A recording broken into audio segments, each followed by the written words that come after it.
Washington Post correspondent in Iran, Jason Rezaian, was arrested, pulled from his home, and placed in Iran's worst prison.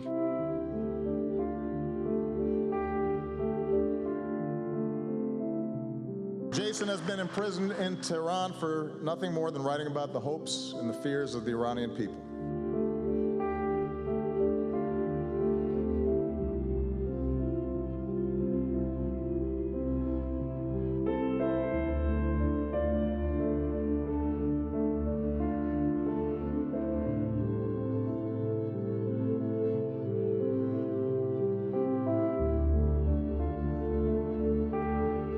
I was in the best case scenario of hostages, working for a big news organization, a lot of attention on my case, and it still took a year and a half to get me home.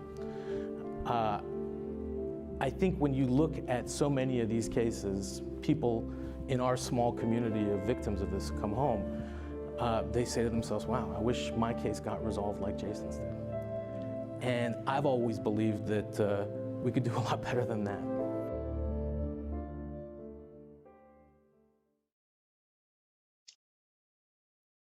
Hello and welcome to Washington Post Live. I'm Frances Steed Sellers, Associate Editor here at the Washington Post.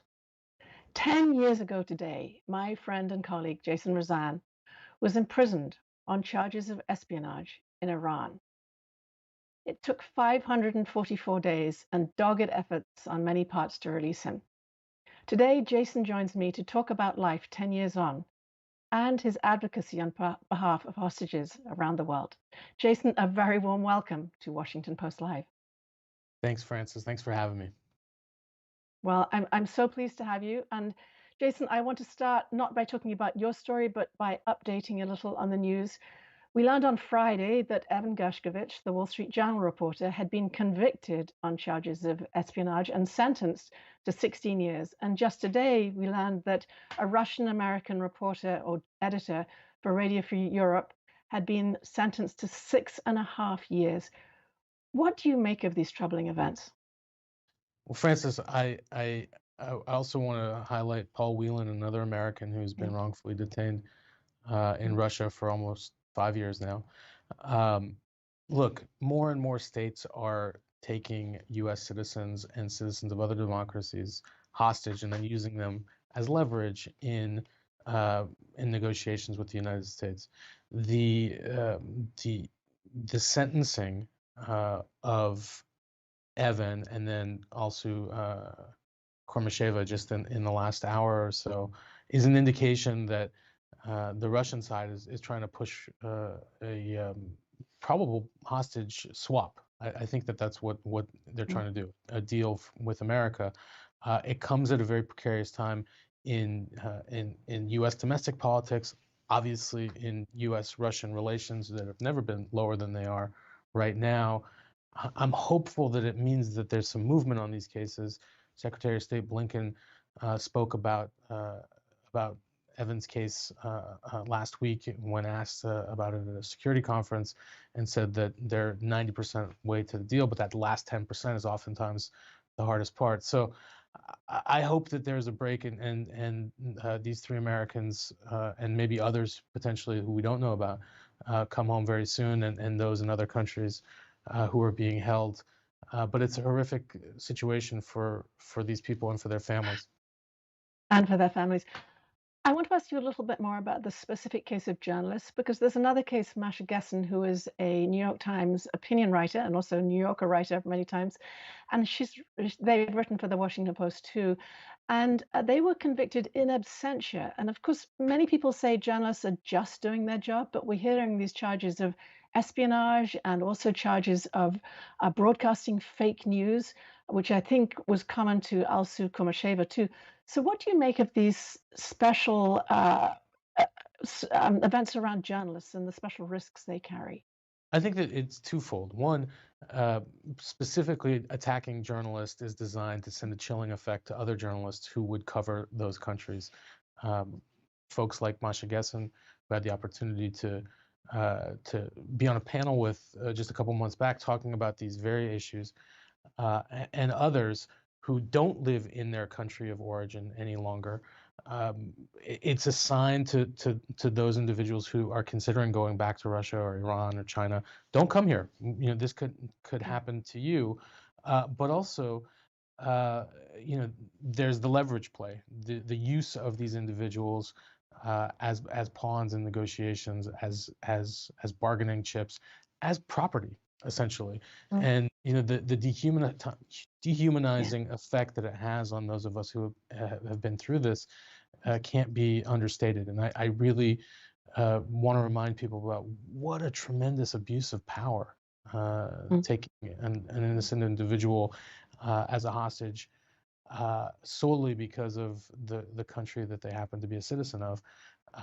It's a very, very specific kind of act of terror. Jason, you said when we spoke recently that your imprisonment marked the end of one chapter in your life and the beginning of another. You're still a journalist, but tell me how this imprisonment changed you as a journalist. What do you First do? of all, it's a wonderful and important question that I've been grappling with for years. There is the life that we lived before and the life that we've lived since. And a lot of that change has been in how I look at issues around press freedom, but also when we hear about an individual who is arrested in another country, how those circumstances are described. Personally, now I take a much more serious and specialized concern in how we present the facts or the so-called facts of a case. Oftentimes when you read about an American being arrested abroad on these sorts of spurious charges, the headline will read essentially, American arrested and charged with espionage. Well, that's not really the story. The story is American taken because they're American and they're being held hostage. And the cover story is that they are being charged with espionage. In none of these cases that we've spoken about in our conversation until this point, and so many others, is there any evidence of any wrongdoing by the person that's being held? So the presumption of innocence, which is at the core, a pillar of our judicial system, is something that these individuals are not being afforded in the countries where they're being held. So my inclination is to always afford that to them when we write about them in our newspaper. And I think we're making a real dent in how these stories are covered. There was a headline in the New York Times following Evan's conviction last week that indicated that the trial was farcical. And I thought that was a major step forward, because I've spoken with other reporters and editors for years, trying to get them to infuse the headline specifically with language that indicates that we know that the charges are false, and to see that coming to fruition in the pages of our most important newspapers is gratifying, because for a long time it felt as though our industry was doing a disservice to people like me, people like Evan, people like Alsu, Brittany Griner, and so many others. Yeah. So many names, so many names. Right at the beginning of this answer, you said we, our lives. You were talking about you and your family. Tell us a little bit about how your lives stood still and how you are trying to recreate life again 10 years on. It must be an ongoing process. It is, and I think it's a process that's never going to be complete. We are trying to reattain a life that doesn't exist anymore. But we've also been given so many new gifts and opportunities that we couldn't have imagined at that time. When my wife and I were being held in solitary confinement, we had no idea of each other's whereabouts. And the first time that we were able to be together in that prison was after 35 days. We had no idea that we were going to have this very short meeting. And in it, my wife said, I want to have a baby. And I said, so do I. And now we have a son who is almost 4 years old. So, you can see that the passage of time and new life helps to heal wounds. At the same time, though, the acute trauma and damage of this experience, you look for ways to undo it. And for us, helping others who are in similar situations, who find themselves in similar situations, has been maybe the best medicine. In my wife's case, she now works for the Committee to Protect Journalists, documenting and advocating for journalists who are targeted in the Middle East, but around the world. And as you mentioned in an introduction, I continue to write about these issues for the Post and advocate.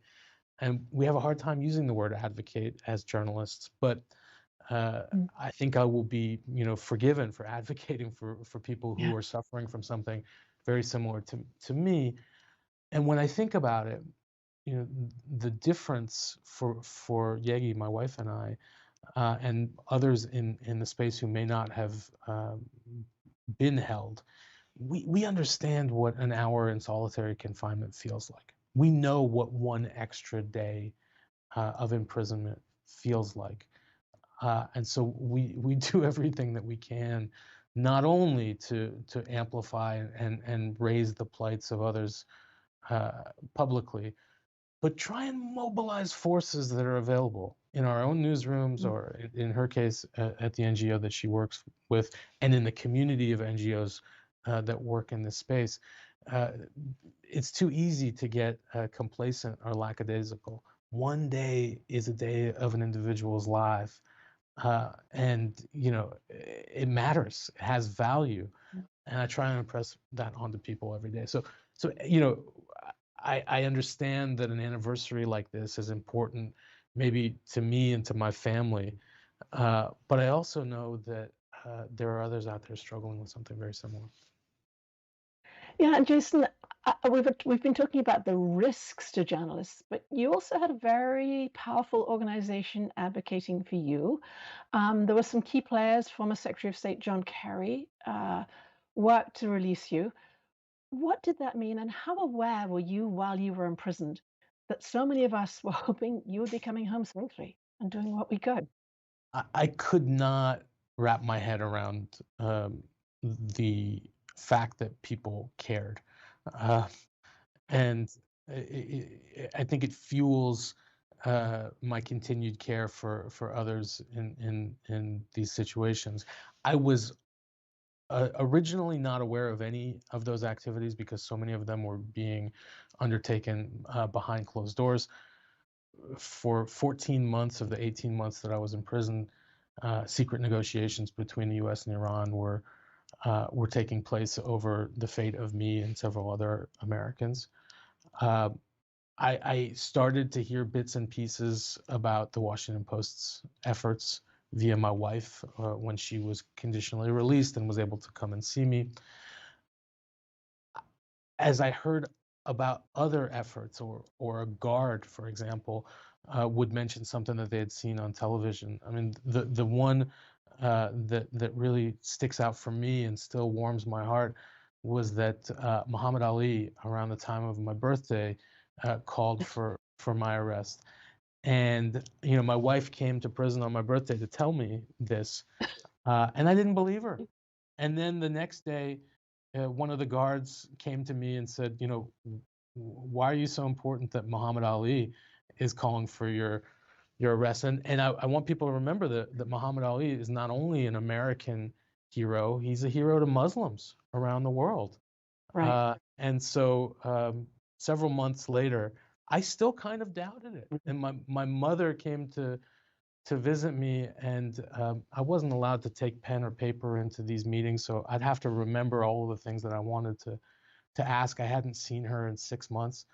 And I said, by the way, Mom, is it true that Muhammad Ali made this statement calling for my release?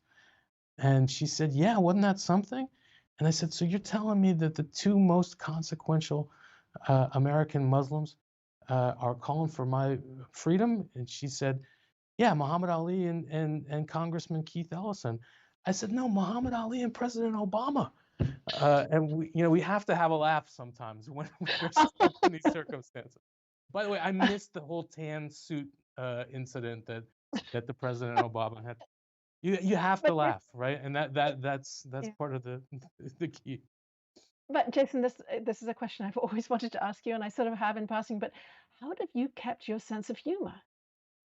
And I ask you that Francis, thinking of Evan too, and that smile on his face in some of the pictures we've seen. Well, I feel as if there's a resilience there that I cannot imagine. you can't imagine it until you're thrust into those circumstances. Mm. And first, you realize I'm much stronger than I ever gave myself credit for.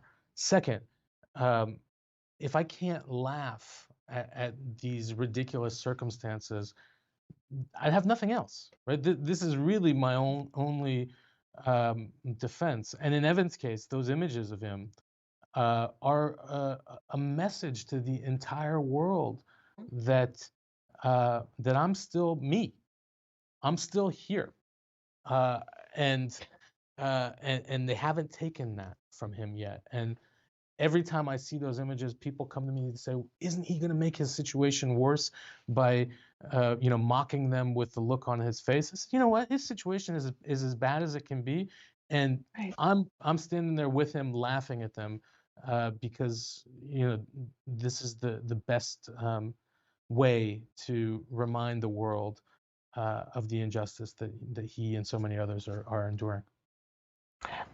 Jason, what is the greatest misconception that people have about hostage taking? We've been through years of worry about terrorist organizations, and now we seem to have these state actors. Yep. You were a case like that. These recent ones we're talking about, a Russian held in Russia. What does this mean? What do we need as a general public to understand? First and foremost, I think that you have to understand that uh, although the numbers are pretty small, they're growing. And this is a challenge that the U.S. government, that this administration has deemed a national emergency, right? Mm. President Biden declared a state of emergency around hostage taking. There's several dozen Americans being wrongfully detained by governments around the world right now. What if that number explodes and becomes several hundred? Is the U.S. government going to commit the resources necessary to bring them home? I'm not sure. And if they stop committing those resources, uh, are any of us safe when we leave our shores? And I think the other thing that I would say is that um, when one of these instances happen of an American being taken hostage, especially by a state, it is okay for things in a relationship to grind to a halt between two countries. I think we have to send a very strong message. At this point, the bad actors are winning. They're using the idea of an independent judicial system against us, right? And so I think we have to double down on the rights of our citizens to freedom of movement, freedom of travel, and just general liberty, their ability to walk freely in the world. And no politician has ever really paid a huge price for saving a fellow citizen. Jason, are there countries that get this right? I know in one conversation you told me that the United States is behind the curve compared to some other countries, but who is there a model out there for how the US should be handling these situations? It's complicated because what the growing number of state actors wants is different. The motivations are different. I think where we are definitely ahead of the curve is trying to pinpoint and understand what is it that motivates these hostage takings, and actually, going back to the Trump administration and now the Biden administration, they're doing a much better job of bringing people home than many previous administrations had. Part of that is because President Obama in 2015 uh, essentially called for a review of hostage policy, which had traditionally been that we don't negotiate with hostage takers. Mm. As you and I both know, we always negotiate with hostage taker, but the stated policy was that we do not. And I think we've done away with that. We've done what we could to unburden the hands of the officials who were involved in these sorts of negotiations. But there is no shining light of a country that gets this right. France, Italy, Spain, are much quicker to do what it takes to bring people home, or have been traditionally. But countries like the UK, Canada, Australia, we are the ones, along with the United States, that are dealing with this issue much more often. And among that group of countries, I would say that the U.S. is now sort of leading the way in how we think about this new problem, which is much more state-oriented than non-state. Jason, the advisory council of the Foley Foundation, that was named after Jim Foley, who was a victim of ISIS terrorism. Talk to me a little bit about the importance of the advocacy work that families have done in the past and that you have now joined as you've been back in the past 10 years. I have to say that we're coming up on the 10-year anniversary of James Foley's murder as well. I learned about that through my interrogators while I was imprisoned in Iran. It happened in the middle of August of 2014. Jim's mother, Diane, is really the inspiration, I think, for so much of the policy and advocacy shifts that we've seen over the last several years. She lost her son, and out of the unspeakable hurt and the life-altering loss of a child, she has become the leading advocate for all things hostage related, and has refused to stop knocking on doors. When doors are closed, she will continue to knock on them and say, hey, look, you, U.S. government, can do better. And I've tried to emulate that attitude. I would never say that I could ever be as dogged a champion as she is for this issue. But what we've seen is an expanding of this community. With the number of cases growing as much as it has, the community of people who are populating it are much more diverse in terms of where we are in the United States, our political backgrounds, our ethnic, religious, socioeconomic backgrounds. We run the gamut of America. And we also, consequently, come from many different congressional districts. At the time that I was taken, maybe only a handful of members of Congress had to deal with a constituent who had been taken hostage anywhere in the world. Now that's dozens and dozens of members of Congress and senators. So I think that there's a lot more awareness and understanding of the issues, and where we've gotten to that is an acceptance, I hope, and I will hold whoever becomes president in January to this. This is not a partisan issue. This is an American issue, and we have to keep it that way. Jason, I want to ask you about a statement I heard from the foreign minister of Russia, Sergei Lavrov, that we've written up. I'm going to read it to you now. He said, everyone knows that this topic needs to be discussed calmly, confidentially, even though it is constantly introduced into the public space by American journalists, which is not helping. What do you make of that? I mean, we are doing our best to keep Evan Gershkovich's name and the name of the other people in the public eye, reminding people, but here's direct pushback by people who are negotiating. What I learned during my own imprisonment is when officials from an authoritarian state like Iran, like Russia, like China, tell free-loving people what to do, you should do the opposite. I think the impact that talking about these cases has may slow down the rate with which negotiations are happening. But the reality is, what Russia is trying to do in these cases is exchange innocent Americans that they have wrongfully imprisoned for Russian citizens who have been convicted through a real legal process, with evidence, with witnesses, given due process and the opportunity to defend themselves.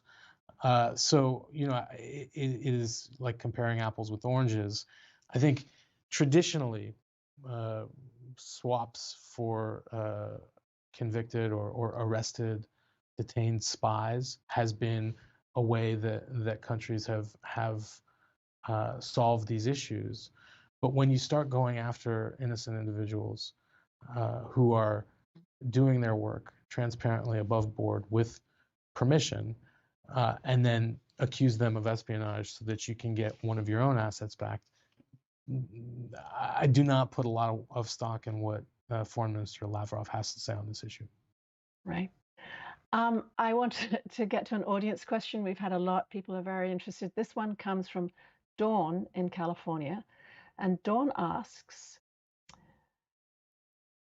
what action by American citizens is most effective at demonstrating to foreign countries who are unfairly imprisoning Americans our support for their release, and to Americans being unfairly imprisoned that they are not forgotten? So that is a big question. It's a wonderful question. It's an important It's question. a wonderful question. I think in the case of Iran and China, where there are so many dual nationals, Americans of either Chinese or Iranian origin, first thing that those citizens can do is stop traveling back to their home countries. Both of them rely on their foreign residing nationals for access to hard currency. Hundreds of thousands of Iranians, for example, travel back to Iran every year from the U.S. I would say that they shouldn't go. I think the business community needs to be more staunch about people not traveling to these countries that the State Department has designated as potentially, being at risk of taking American citizens. Reminding people that they haven't been forgotten, it's a really hard one. In Evan's case in particular, we know that he has access to letters. People can write him letters quite easily, actually, that are sent to an email address and then translated into Russian, and he can receive them. I didn't have access to that sort of thing, but every public call for my release, as the time went on, things started to filter into my sphere, even there in detention. And it raised my shoulders. It made me, sit up and stand up a little bit taller every time I knew that people hadn't forgotten about me. So I say, keep, raising people's names, talk about them, write about them, do community events about them and about their risk, get other people to care. The one thing that none of the dozens of former hostages who I've reported on over the years has ever said to me was, damn you, Rezaian, I wish you hadn't written about me. Right, right. Jason, we're getting close to the end of our time, but I want to ask you about your work with the Center for Strategic and International Studies. You're the executive director, I think, on their commission on hostage taking, and you have a policy paper you're putting together or some policy suggestions. Tell us, give us a sense of what that might say when you release it next year. What next steps need to happen? Well, we are a group of diverse and varied backgrounded people in the hostage space. Our commission is co-chaired by Senator Jeanne Shaheen and President Trump's former national security advisor and hostage envoy, Robert O'Brien. So that gives you an indication of how really bipartisan a group we are.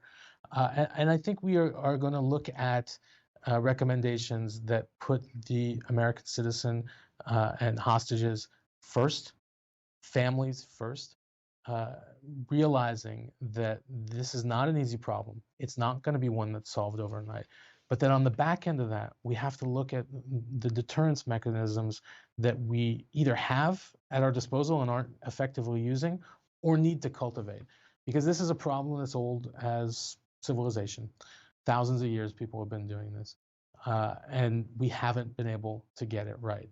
I believe that we're at a moment where, as a country, if our citizenship is going to continue to matter, we have to get it right. And I like to remind people that, we just celebrated an anniversary of Americans walking on the moon. If we can figure that out, we can figure this out too. Jason, a last question. You referred to your son earlier on. He probably knows the outlines of your story, and he's going to learn more about your story as he gets older. What do you want him to take away from this experience? I want him to know that his mom and dad supported each other through a series of events that no one should ever have to endure. That we came out of it loving each other even more than before, and that we've been able to continue our lives, and that we want to do everything that we can to ensure that he lives in a world that is safe and free from these kinds of threats for future generations. And we're gonna try and do that however we can. Jason Rezaian, it is such an honor to speak to you on Washington Post Live today. Thank you so much for joining me here. Thank you, Francis. That was a wonderful message to leave Jason on, the hope for the future and for his son. Thank you for joining us. Please sign up for further conversation on Washington Post Live, which you can read from getting your free subscription at Washington Post subscriptions. I'm sorry, WashingtonPostLive.com. Sorry, WashingtonPost.com/live. I did not get that quite right. WashingtonPost.com/live, where you can get a free subscription to hear more of these conversations. Thanks so much for joining me. I'm Frances Steed Sellers.